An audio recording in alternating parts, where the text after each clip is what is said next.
Ada satu quote yang Bapak Ibu harus pahami, dan ini kalau Anda kerjakan maka insya Allah akan baik sekali. Ya, tapi dikerjakan. Apa kata kalimat itu bunyi gini? Kalau Anda ingin atau mengobati diri Anda atau ingin punya kesehatan lebih baik, maka Anda harus menghentikan dulu atau nyetop dulu yang bikin sakit tadi. Nah, yang bikin sakit, bukan bikin sakit ya, bikin masalah gitu kan. Kalau dikonsumsi terus menerus. Sudah saya jelaskan berkali-kali, coba challenge yourself, coba tantang diri Anda. Tantangnya gimana? Saya kasih tantangan, mau terima nggak? Mau? Lemes banget. Mau apa enggak? Nah gitu dong. Tapi Allah saksinya ya. Kerjain ya. Siap? 7 hari aja Anda kerjain. Boleh? Siap? Untuk apa?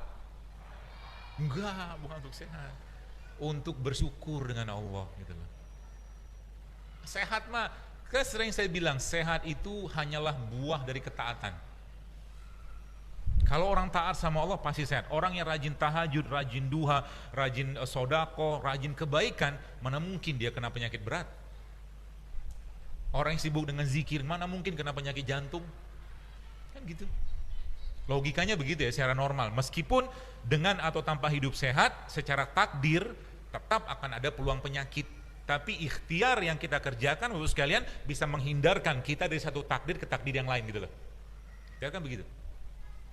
Ya, makanya kita harus ngerti dulu. Jadi kita harus komitmen dulu. Ya, komitmen pertama, selama 7 hari ke depan, agak was-was ya ngomong. Ya. Coba Bapak Ibu makan nasi 3 sendok makan sehari. Dia ini sih masih mending, biasa saya suruh stop sih. Nasinya hanya 3 sendok makan. Pagi 1, siang 1, malam 1 kalau makan malam. Gak usah sekalian kan? Nah, mendingan gitu. Siap gak? Kalau nggak siap, saya nggak usah saya lanjutin. Itu yang pertama.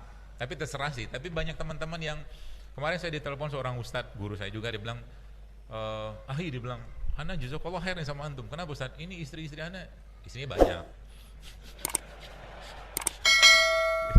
Istri-istri Hana ini sekarang sudah mulai ngurangi makan nasi, dia bilang. Alhamdulillah. Jadi uang bulanan mereka bisa Hana kurangi, dia bilang.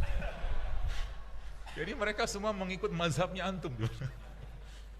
Nyata waktu saya ke rumah mertua beliau juga bener gitu kan.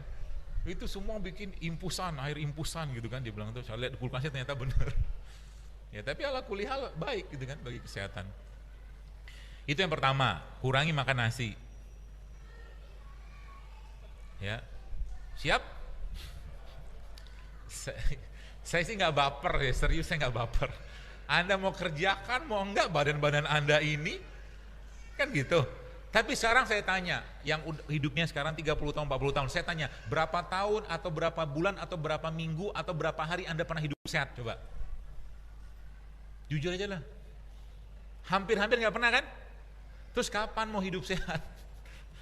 Sebagai bentuk rasa syukur kita kepada badan yang luar biasa sempurna ini, Bapak sekalian. Itu yang pertama. Yang kedua, semua jenis produk yang menggunakan tepung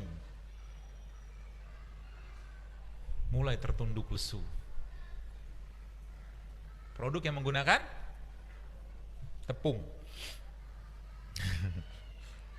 Yang ketiga, semua produk yang menggunakan minyak goreng. Sudah mulai tarik nafas? Gak apa-apa, kita agak sedikit radikal gitu kan. Sudah selesai? Belum. Itu yang ketiga. Yang keempat, semua produk yang menggunakan gula pasir. Sudah berapa? 4. Jadi kira-kira nasi goreng masih mau dimakan? Kalau Anda komitmen, biasanya sih enggak. Apalagi kalau Anda sudah mulai membiasakan lebih banyak laparnya daripada kenyangnya. Karena kita makan bukan untuk kenyang, Kita makan untuk mendapatkan gizinya untuk bisa beribadah kepada Allah. Sehingga nanti apa? Makanan yang seorang muslim, usus seorang mumin, kata Rasulullah SAW, itu satu makanan dia bisa untuk 7 usus gitu loh bahasa hadisnya. Ada berkah di makanan, sehingga makan tuh nggak perlu banyak-banyak sampai nanti ya, sampai nanti Anda sampai pada satu titik di mana apa? Di mana Bapak Ibu sekalian lebih apa ya? Lebih mementingkan saya sudah ngaji belum, saya sudah sholat belum, saya sudah doha belum, saya sudah sodako belum daripada makanan. Kalau sampai pada titik itu, Anda sudah bisa memenangkan nafsu Anda. Udah nggak mikir kira-kira hari ini makan apa yang Anda makan secukupnya. Kalau sekarang kan baru saja asin sedikit ngomel, pedas sedikit ngomel. Jadi makan tuh menjadi sesuatu yang luar biasa harus dibahas. Zaman dulu mau makan orang tua mah sederhana. Pagi-pagi mereka makan ubi rebus, singkong rebus, kacang rebus, wedangnya teh tawar, kadang-kadang pakai jahe, selesai. Nggak ada penyakit zaman dulu. Zaman sekarang udah beda cerita. Sarapan udah beda. Jadi orang-orang zaman dulu mengajarkan kepada kita kearifan, kearifan budaya kita Bapak sekalian. Ya. Dan itu kita bisa contoh zaman sekarang. Ya. Dan apa tuh namanya? Rasulullah atau Al-Quran memberikan banyak sekali pedoman kepada kita semua. Kalau Anda mengerjakan ini saja, ya, saya berulang-ulang saya sampaikan, puasa Senin Kamis, puasa Ayyamul Bid, 13, 14, 15, berbekam setiap bulan rutin, 19 hari yang lain Anda menjaga makanan, maka jangan khawatir, Anda tidak akan, insya Allah tidak akan pernah pergi ke rumah sakit ketemu dokter. Kenapa? Puasa Senin Kamis itu luar biasa efeknya ke badan. Tapi syaratnya apa? Buka sama sahurnya ada syaratnya. Buka dan sahurnya jangan nyampah lagi. Ramadan harusnya terjadi penurunan luar biasa pada berat badan orang Indonesia. Tapi sayangnya Ramadan tidak. Kenapa bisa kayak begitu? Karena lihat aja apa yang dimakan waktu berbuka puasa. Ya. Jadi niatkan sebagai bentuk ketaatan. Nah, dan ada satu lagi yang mungkin saya kasih clue-cluenya aja supaya Bapak Ibu mulai sekarang bisa praktekkan, dan saya nggak maksa juga kok. Ya. Kalau saya pribadi memang saya memilih karena saya tahu bahwa prinsip saya ya semua bisa mati juga, mau kayak apapun mati kita. Tapi saya punya prinsip, saya tidak mau mati dalam kondisi berpenyakitan yang nyusahin anak, istri, suami, keluarga, sekarang saya nggak mau. Saya cerita sedikit teman-teman sekalian. Sekarang kan mau musim haji nih. Kebetulan kemarin qadarullah istri saya dirawat dan sudah pulang juga. Datanglah dokter penyakit dalam yang beliau akhwat juga, ketemu dengan istri ngobrol segala macam. Dia cerita ke istri gitu kan. Dia cerita banyak banget calon jemaah haji itu yang dia gagalkan berangkat gara-gara gagal ginjal. Silakan Anda nyampah mulai sekarang, tapi kalau Anda daftar haji 20 tahun lagi dengan kondisi makan kayak sekarang, mungkin bisa jadi nggak berangkat. Sayangnya luar biasa kan? Ngantri 15 tahun, 20 tahun, gara-gara nggak mau ngatur isi piring. Kayak gitu. Sayang banget. Ya, sudah bayar cukup mahal, dan kalau udah kayak begitu memang mereka tolak, karena bikin susah orang nanti di sana.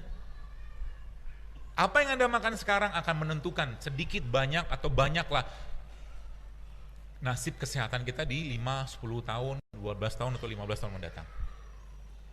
Falyanzuril insana ila ta'ami. Anna sobabna ma'sobba. Jadi Allah sudah ngasih tahu sebenarnya. Perhatikan yang dimakan, lihatlah Allah menurunkan hujan, segala macam biji-bijian gitu kan. Nah, ada beberapa tips-tipsnya yang mungkin saya bisa kasih kepada teman sekalian, ya. Yang pertama tadi, mulailah untuk membiasakan jangan sering makan. Biasakan tubuhnya untuk lebih banyak laparnya. Ya, biasakan tubuh lebih banyak. Sekali makan berkualitas tapi tidak banyak juga. Cukup. Nanti tubuhnya akan menjadi tanda kutip singa lapar tadi. Dia akan membersihkan yang tidak penting dalam badan, dia akan membuang radikal bebas, dia akan membongkar lemak segala macam. Jadi berat badan itu hanya sebuah efek samping saja sebenarnya. Ya. Yang kurus apakah sehat? Belum tentu juga.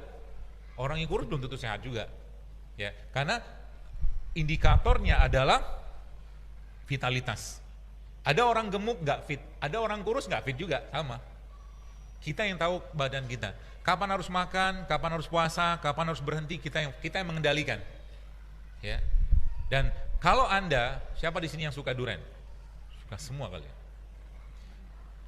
Gak usah ditunjuk ya, saya tahu muka-muka durian kayak begini.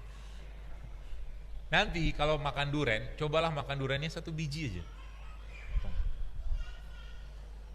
Buat apa fungsinya? Sebenarnya bukan masalah jumlahnya, tapi kemampuan kita menahan nafsu.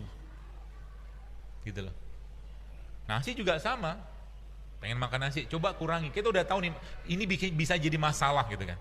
Kalau makan berlebihan, maka kendalikan nafsunya. Nafsunya dikendalikan. Ya, seperti itu. Itu yang pertama. Lalu yang kedua, Pak, saya kasih tips. Jadi mulai sekarang biasakan untuk tidak terlalu banyak makan. Lebih sering kita untuk menahan. Jadi lapar tuh Bu sekalian tenang saja. Dia hanya berjalan setengah jam saja. Habis setengah jam, maka insya Allah dia akan kembali normal. Tubuh akan mencari sumber-sumber energi yang yang tidak terpakai. Ya, tubuh akan mencari sumber-sumber energi yang tidak terpakai. Itu yang pertama. Lalu yang kedua, Indonesia kaya dengan rimpang-rimpangan. Indonesia kaya dengan rimpang-rimpangan. Ada jahe, ada kencur, ada macam-macam, ada temulawak gitu, rimpang-rimpangan. Yang rimpang itu akarnya ada di tanah gitu kan, seperti itu. Buahnya ada di tanah, itu rimpang namanya. Maka itu jadikan sebagai minuman harian Anda. Mulai sekarang.